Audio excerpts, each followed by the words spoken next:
ಗಣರಾಜ್ಯೋತ್ಸವ ಕೇವಲ ಒಂದು ಆಚರಣೆ ಮಾತ್ರವಲ್ಲ, ಇದು ನಮ್ಮ ರಾಷ್ಟ್ರದ ಆತ್ಮ ಸಾಧನೆ ಮತ್ತು ಭವಿಷ್ಯದ ವಿಶ್ವಾಸವನ್ನ ಪ್ರತಿಬಿಂಬಿಸುವ ಸ್ಮರಣೆಯ ದಿನವಾಗಿರುತ್ತೆ ಅಂತ ಉಪವಿಭಾಗಾಧಿಕಾರಿ ಪ್ರವೀಣ ಜೈನ ಹೇಳಿದರು.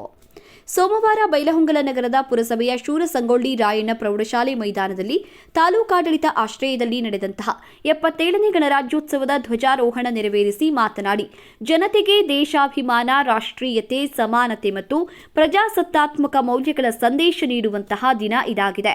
ಸಂವಿಧಾನದ ಪರಮ ಮಹತ್ವ, ಪ್ರಜೆಗಳ ಹಕ್ಕು, ಕರ್ತವ್ಯಗಳು ಮತ್ತು ರಾಷ್ಟ್ರದ ಭವಿಷ್ಯದಲ್ಲಿನ ನಮ್ಮ ಪಾತ್ರವನ್ನು ನೆನಪಿಸುವ ಮಹತ್ವದ ದಿನವೂ ಆಗಿದೆ.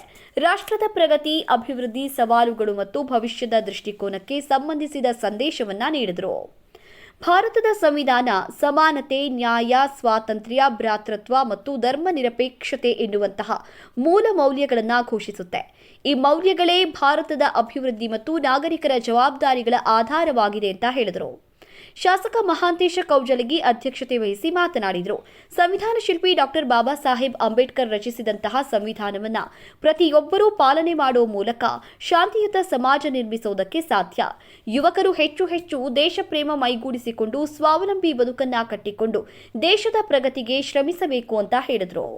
Tahsildar H N. Shirahatti, DYSP doctor Veerayya Hiremath, CPI Pramoda Yaligara, taluk panchayat EO Sanjeeva Jannura, guarantee ಸಮಿತಿ ತಾಲೂಕು ಅಧ್ಯಕ್ಷ ಡಾಕ್ಟರ್ ಮಹಾಂತೇಶ ಕಳ್ಳಿಬಡ್ಡಿ, ಅಬಕಾರಿ ಅಧಿಕಾರಿ ಶ್ರೀಶೈಲ ಅಕ್ಕಿ, ಶಾಹೀನಾ ಅಖ್ತರ್, ಎಡಿಎಲ್ಆರ್ ಹೊಸಕೇರಿ, ಶಿಕ್ಷಕರಾದಂತಹ ರಾಜು ಹಕ್ಕಿ, ಜಿವೈ ಕಾಂಬಳೆ, ಬಸವರಾಜ್ ಬರಮನ್ನವರ, ಮಹೇಶ ಹೂಲಿ ಹಾಗೂ ವಿವಿಧ ಇಲಾಖೆಯ ಅಧಿಕಾರಿಗಳು ಉಪಸ್ಥಿತರಿದ್ದರು.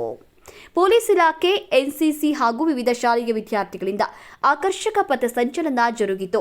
ನಂತರ ವಿದ್ಯಾರ್ಥಿಗಳು ಸಾಂಸ್ಕೃತಿಕ ಕಾರ್ಯಕ್ರಮವನ್ನು ನಡೆಸಿಕೊಟ್ಟರು.